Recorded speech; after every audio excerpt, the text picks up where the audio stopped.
Et salut les amis. Alors lundi, les membres de la chaîne ont pu découvrir le deck Izan. On l'avait opposé à Ogak. On voulait savoir si le deck combo pouvait être plus rapide que le deck agressif. Et franchement, on a eu des beaux retournements de situation, une très très belle partie. Franchement, c'était super sympa à regarder. Je vous rappelle que pour être membre de la chaîne, il suffit juste de cliquer sur rejoindre sous chaque vidéo. Donc non seulement vous aurez 2 vidéos par semaine et l'occasion d'être tiré au sort une fois par mois pour gagner un playmat pour jouer à Magic. Et après, si vous voulez aussi m'affronter via Spelltable, on pourra faire ça et on pourra même mettre les parties sur YouTube. Donc on retourne dans la partie. Aujourd'hui, on va opposer Izan du coup à un mono blanc. Alors d'habitude, on a l'habitude de voir Isamaru. Moi, je préfère Talia, mais vous verrez que l'avantage de ce deck, en fait, c'est qu'on peut switcher entre la première et la seconde partie. Là, en l'occurrence, je voulais montrer que Talia, c'est pas super bien contre Izan, mais justement, en seconde partie, on peut switcher soit avec Isamaru, soit Kitéon, soit la grande Talia. Donc, il y a plusieurs switches possibles. C'est ça qui faut, en fait, le mono blanc a une sorte de side, en fait, on va dire, contre certains decks. Là, du coup, contre Izan, j'ai pas grand chose, donc je crois qu'en seconde et troisième partie j'avais switché avec Kitéon, mais voilà. La version de Talia que j'ai montée, c'est une version qu'il ne faut surtout pas copier. C'était une version rigote que j'ai voulu monter, une version test qui ne marche pas du tout, avec beaucoup de créatures à un invoque, enfin qui ne marche pas du tout. Contre certains decks ça marche pas. Là en l'occurrence du coup je peux faire des départs ultra agressifs. Il y a une vingtaine de créatures à un invoque. Toutes créatures qui sont un invoque 2-1 ou un invoque 2-2, donc histoire en fait de sortir très rapidement, genre tour 1 on sort une, tour 2 on sort Talia, tour 3 on peut sortir encore 2 ou 3 créatures à un invoque 2-1. Le problème d'un deck comme ça, c'est que dès qu'il prend une Vrasse ou dès qu'il prend un Pyroclasme, c'est fini. Mais ça peut être un deck suicide ultra agressif et ça peut être sympa. Voilà, vous regardez la partie, vous me direz ce que vous en pensez, mais quoi qu'il arrive, un classique deck Isamaru ou Talia avec des bonnes créatures qui font des stacks, c'est quand même bien plus intéressant. Donc c'est Max qui va jouer Izan et c'est moi-même qui vais jouer Talia, comme d'habitude. Il est à gauche, je suis à droite. Et exceptionnellement, je vais vous laisser les commentaires des joueurs parce qu'on n'était pas bourrés, mais on était joyeux. Allez, je vous laisse au début de partie avec les commentaires. Allez, let's go. Eh oh. Ah oui, je commence. Ça va ou quoi? Oui, ça va. Moi, ça va en tout cas. Ah, mais ça prendra, Kitéon, c'est encore mieux. Oui, tu allais faire une dîme de mana vert. Précepteur Materialist. Ah, ok. There is no problem. Je suis en train de prier. Hein. Allez, on parle qu'en anglais. Ok.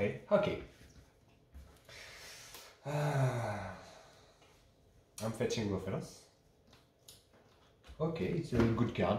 Yeah, very good. Banny in Commander. Banny as commander. As Commander. Ah, yeah. My poor English. Oh, fuck! What a surprise! I didn't draw a land. Okay, never mind. Oh, Warfellows. It's not a problem. I draw.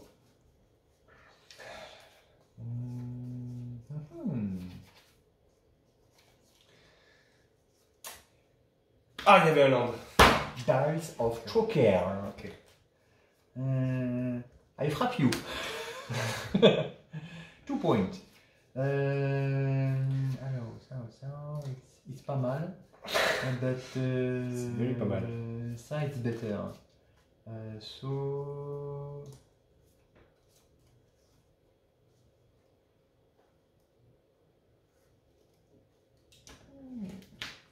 Hop. Oh non, c'est mauvais ça.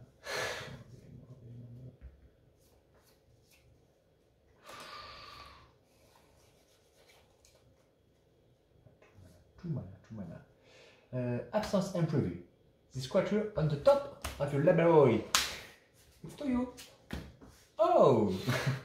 What a surprise! I draw my card.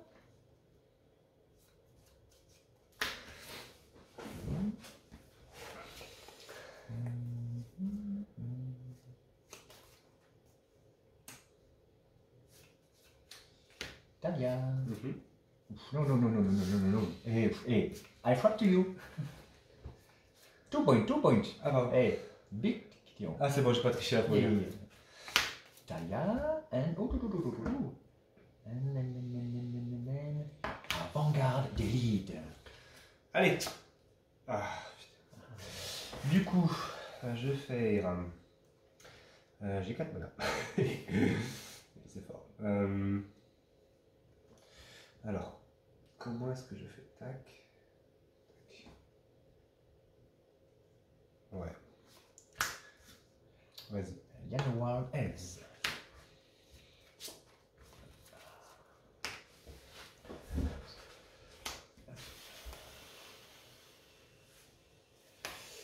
Aspirant Luminarch. Ok. Attack phase. One token on this one. I frappe you.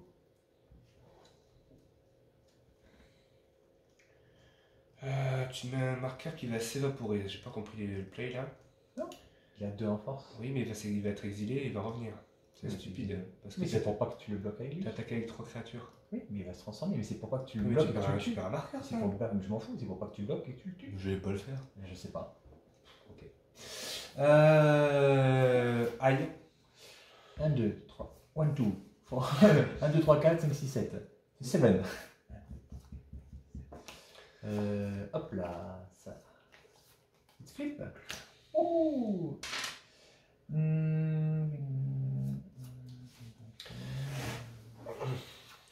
m'en fous. Plus 2. C'est qui est forcé d'attaquer? De toute façon, je vais pas attaquer De toute avec. façon, ouais. Forcé d'attaquer. Moi. Ok. Et seconde phase principale. Donneuse de Wune. Je veux ça, x égale 0. 1, 2, 3, 4. 1, 3, 4. X égale 0. J'ai envie de gagner. Ok. Ça c'est corde d'adjuration. Call of Calling. Pardon. Call of calling.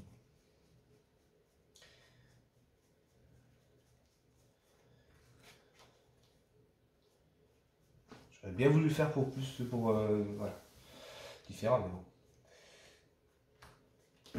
Ok. Ça va. C'est pas horrible. Parti. Là, j'aurai 3, 6, 7 au moins.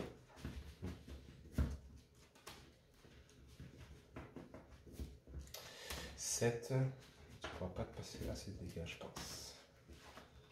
Ouais, c'est bon. On va essayer de one shot. Ah ouais? Go. Ya.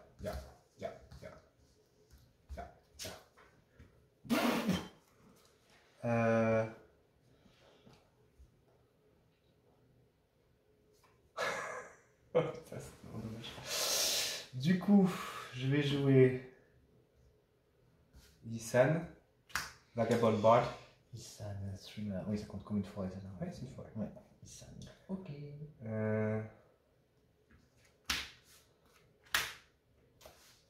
Combradotus. Ok. À toi. Et non, lui doit m'attaquer. Ah, c'est lui qui t'attaque? Oui. C'est lui que t'avais dit? Et oui, rappelle-toi. Je t'emmerde. Alors, vol protection contre le joueur en zone forêt qui peut être en tant que créature ciblée. Ok. Vas-y.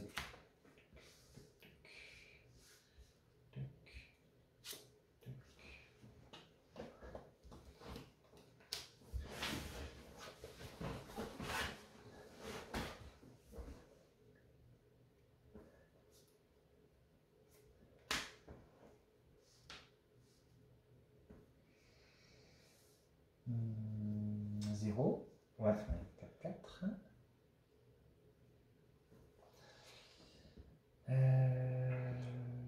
Phase de combat.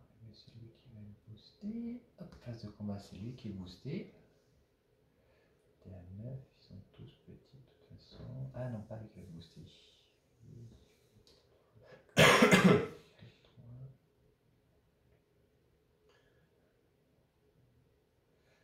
C'est lui qui est boosté. Il y a, et le 4-4 qui est vigilant, il me semble. Non, pas vigilant du tout. Non. Contre tous les dégâts qui sont infligés à lui. Ouais, on prévient tous les dégâts qui sont infligés à lui. Alors. Voilà. Ok, mais du coup.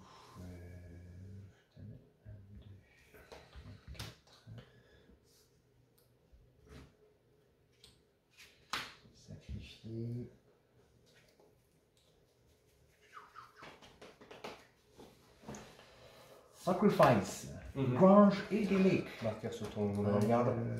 Marqueur more one.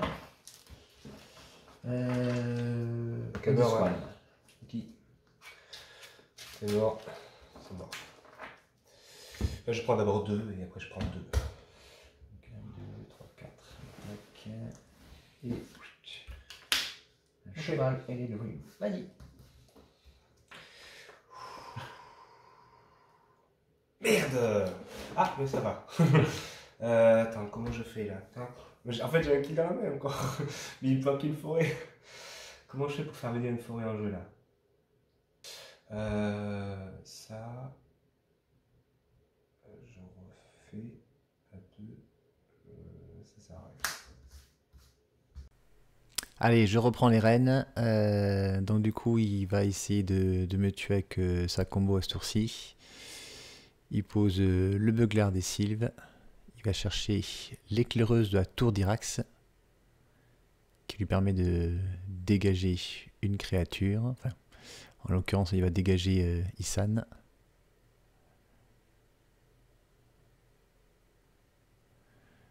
Après, j'ai quand même pas mal de créatures sur la table. Il n'a pas beaucoup de points de vie. Ça va quand même être assez délicat pour lui. Et c'est que surtout, oui, de toute façon, j'ai la donneuse de runes. Donc je peux juste faire le 0 de Gideon. Il devient une 4-4 jusqu'à la fin du tour. Je mets un marqueur +1/+1 sur lui grâce à l'aspirante du Luminarque. Et après, donc, du coup, je la protège du vert avec la donneuse de runes. J'attaque avec tout. Et alors, il pourrait peut-être gagner des points de vie, donc je préfère vraiment attaquer avec tout. Mais voilà, pour 3, Isan, je pense pas qu'il pourrait vraiment faire grand chose à ce moment-là.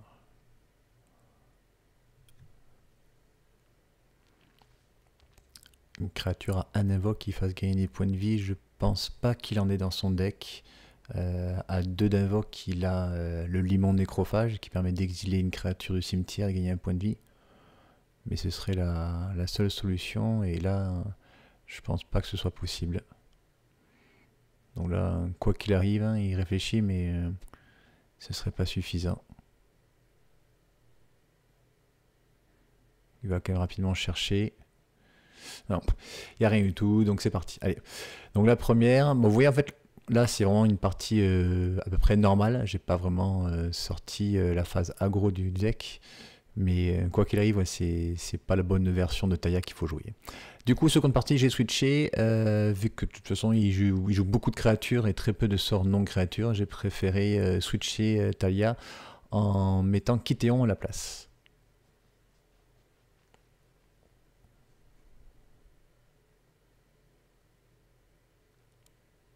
Donc lui me fait un départ fulgurant avec l'étendue de Utopie sur sa forêt.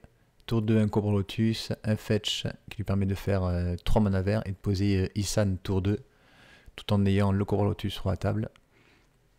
Donc moi justement, là je vais vous montrer la version, on va dire, un petit peu aggro du deck, avec toutes les créatures à un invoque qui frappent très vite.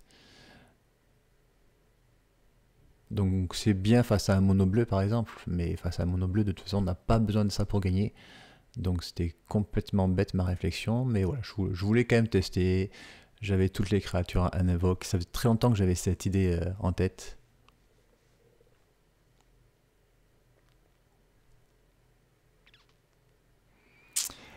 Il fait une sapience naturaliste, mais il faut qu'il engage, ouais, il faut qu'il engage ce terrain-là. Il va chercher une carte de forêt, il la met sur la table, du coup il gagne un mana vert grâce au Cobra Lotus.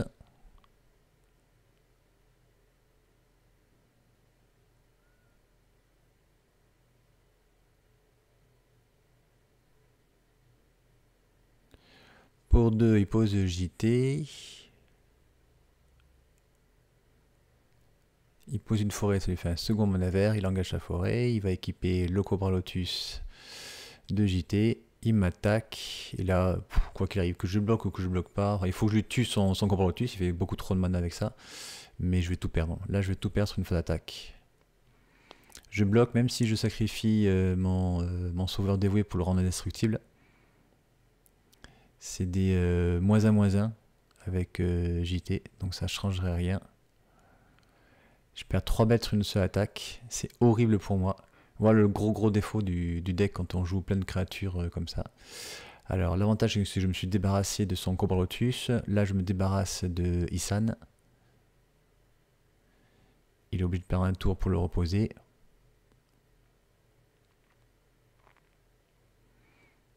Là si j'ai un autre anti-créature, je vais pas trop être mal.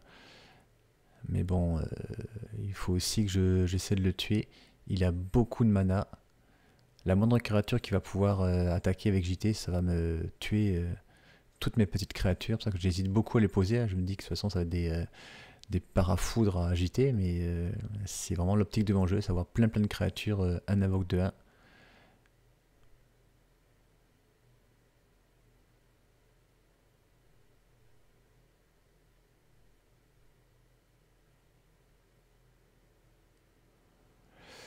Allez, à son tour, il fait Isan. Il va chercher le protecteur sylvestre. Voilà. Il veut vraiment assurer le fait de pouvoir attaquer avec JT et de pouvoir me tuer toutes mes créatures.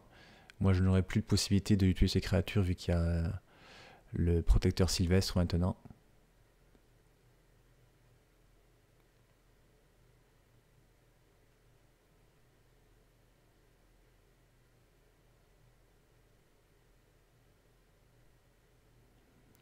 Allez, pour 3, je vais poser Kitéon. Je vais logiquement faire une dernière phase d'attaque. Et après, toutes mes créatures vont être dégommées, je pense.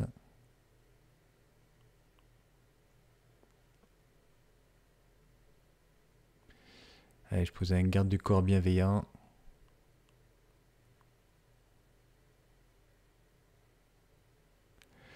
J'attaque avec tout. Il prend 5. Je garde encore la Mésaharide dégagée pour aller chercher la grange idyllique en cas de nécessité. Max pose Okina. Alors là, il hésite. Soit il m'attaque et il commence à me tuer les créatures. Il n'est pas à l'abri d'une croisade ou... enfin, pas croisade parce que c'est banni, mais l'équivalent. Et il n'est pas à l'abri d'un enchantement comme ça qui donnerait +1/+1 à toutes mes créatures. Mais après, il sait très bien qu'il a un deck combo et que c'est pas vraiment son plan de jeu de tuer mes créatures. Donc il préfère développer son plan de jeu. Il va chercher le Ranger de la Scrutée. Il renvoie une forêt dans sa main. Il la dégage. Il refait Isan. Il va chercher un druide du cercle des rêves. Qui fera autant de mana vert qu'il a de créatures. Donc que pour l'instant il fait déjà 4 mana avec ça. D'ailleurs je crois qu'il a oublié de mettre un marqueur sur Isan à ce tour-ci. Et ensuite il pose un limon nécrophage. Donc son druide va faire beaucoup de mana. Et oui, je lui montre que j'ai un terrain glissant en main, que je peux même pas vraiment l'utiliser. Enfin, si, ça va lui faire sacrifier un terrain, ça lui fera toujours un terrain de moins. Mais voilà, le protecteur sylvestre, ça fut un très bon choix de sa part d'aller chercher dès le début.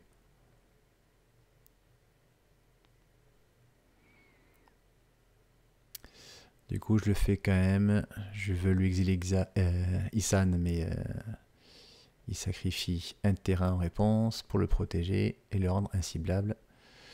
Du coup, j'attaque avec tout. 1, 2, 3, 4, 5, 6, 7, 8. Je peux faire 9 si je vais... il y a la Mishra aussi, donc 11.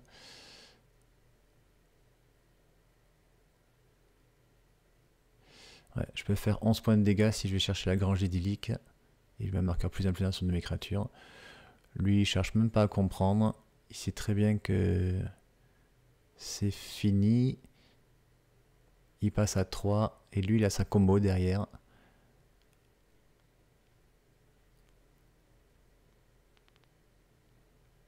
C'est une combo assez compliquée en plus. Donc, regardez bien comment il va faire. Il a plusieurs façons de tuer en fait. Soit il fait tout plein de créatures avec Titania, et après il nous tue avec le Behemoth. Il peut faire du mana infini, il peut faire des Eldrazi. Donc là en l'occurrence, hop, il prend tous ses manas, il sacrifie ses terrains.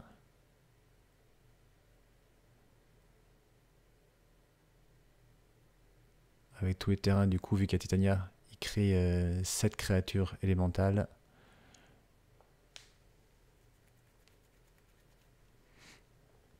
Là, du coup, il fait 14 manas avec le druide.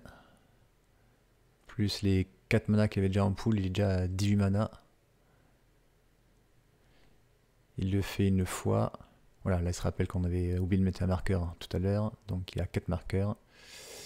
Et en fait, sa combo, c'est ça. C'est qu'il va chercher Smilodon. Et il peut faire mana infini avec ça.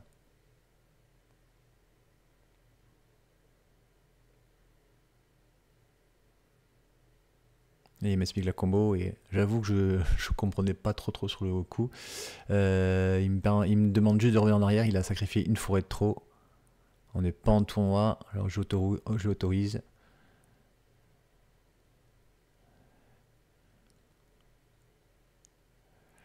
Donc il se garde juste un terrain. Bon, de toute façon il avait 18 mana, je vous dis, donc c'était amplement suffisant. Il s'enlève juste donc du coup un marqueur élémental. Et à chaque fois en fait il va remonter sa créature, enfin il va remonter sa forêt. Pour dégager en fait Isan. Il va chercher Ashaya. Ashaya dit que toutes ces créatures sont aussi des forêts.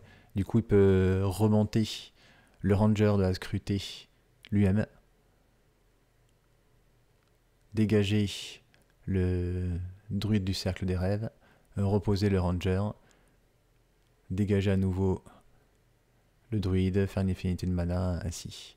Du coup, avec l'infinité de mana qu'il a, ensuite il peut dégager Isan en montant à chaque fois le ranger.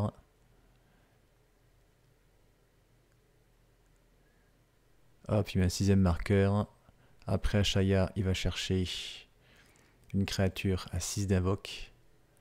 Donc il va chercher le Beuglar, qui va chercher l'enliseuse, et qui va chercher Ulamog. Et vu qu'il a mana infini, et qu'il peut la remonter à l'infini,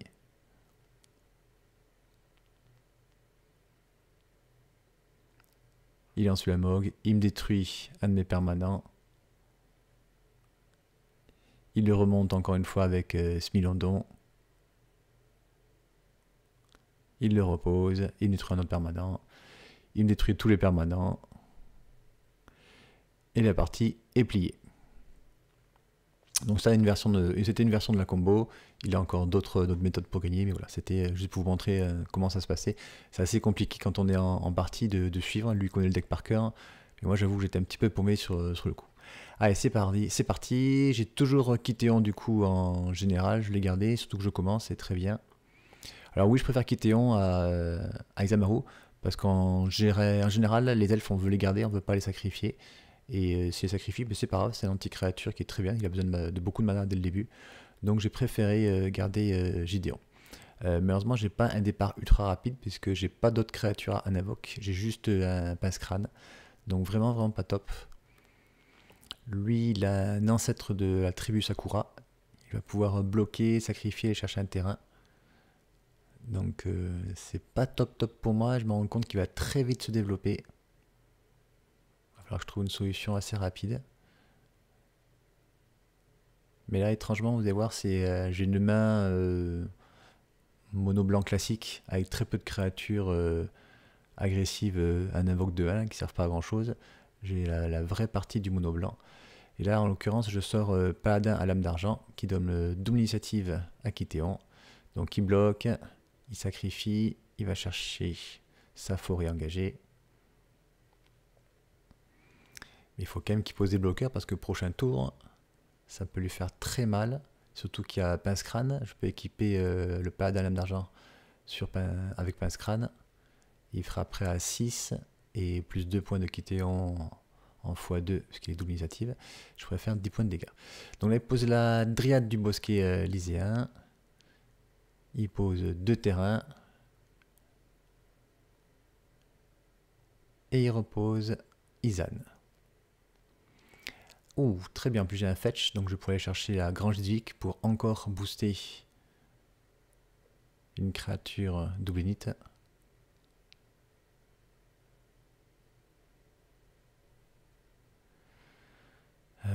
J'aurais pu lui faire une surprise, mais j'ai pas spécialement envie. Là, je préfère de suite jouer une carte pour lui exiler Izan. Je pose donc la prêtresse bannisseuse.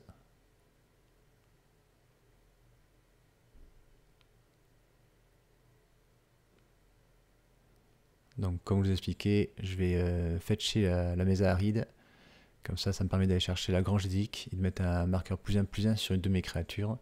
Et comme elles sont double initiative, c'est encore plus fort. Donc, je décide de mettre le marqueur +1/+1 sur le paladin. De poser le sauveur dévoué pour protéger Kithéon si besoin. Et j'attaque avec les deux. Donc, je mets 10 avec les 2 créatures. Donc, je suis pas mal. Mais je sais qu'il peut partir très très vite. Donc là, l'avantage, c'est que j'ai réussi à lui tuer Izan. Donc logiquement, ça devrait bien se passer. Il le repose.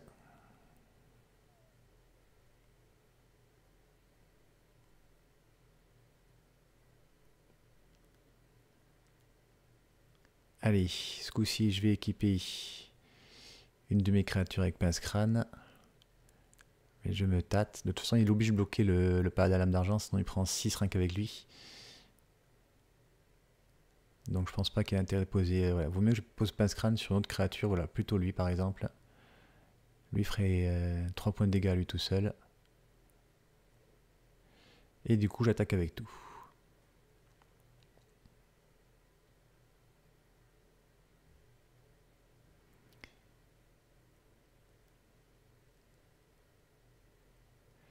Allez, phase de bloc. Tout est bloqué, sauf la prêtresse. Donc il perdra que 3 points de vie ce tour-ci. Et en réponse aux dégâts, il fait un vol en peau de serpent sur sa créature. Comme ça, elle passe 3-5 et survit. Moi, je sacrifie le sauveur dévoué, qui était de toute façon bloqué, pour rendre indestructible mon Gideon.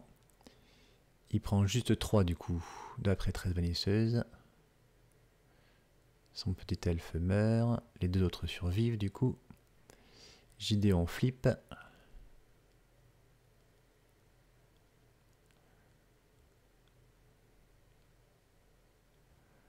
Je vais faire son +2. Je vais cibler sa créature. Elle sera obligée d'attaquer au prochain tour. Et là derrière, je pose l'Archonte d'Emeria.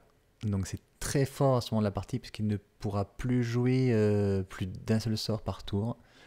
Et ben oui, il peut aller chercher des créatures avec Izan. Mais est-ce qu'il a assez pour me tuer? Bon, de toute façon, il n'avait plus qu'une carte en main. Il pose son pince-crâne.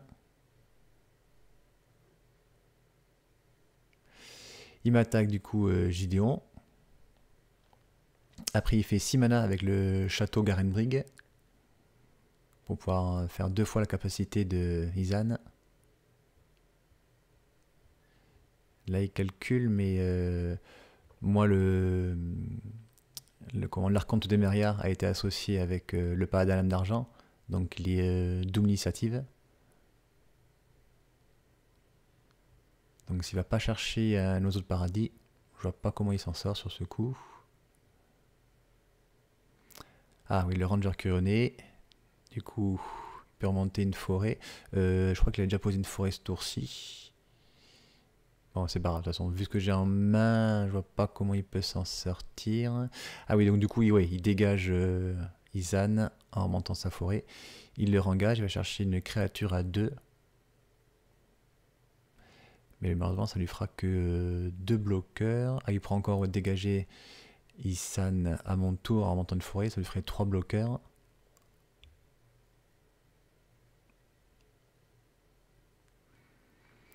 Mais ce ne sera pas suffisant.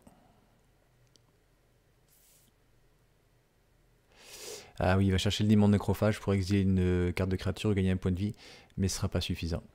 En main, en fait, de toute façon, j'ai au choix, j'ai la prêtresse, la luminarque, l'ascendant. J'ai aussi Hunting Twice, donc au choix. Voilà, voilà. Eh bien, 2-1, mais ne coupez pas ce Taya qui est très très mauvais. Et on se retrouve lundi avec les membres pour une nouvelle vidéo. Merci d'avoir regardé la vidéo. À bientôt. Bye bye.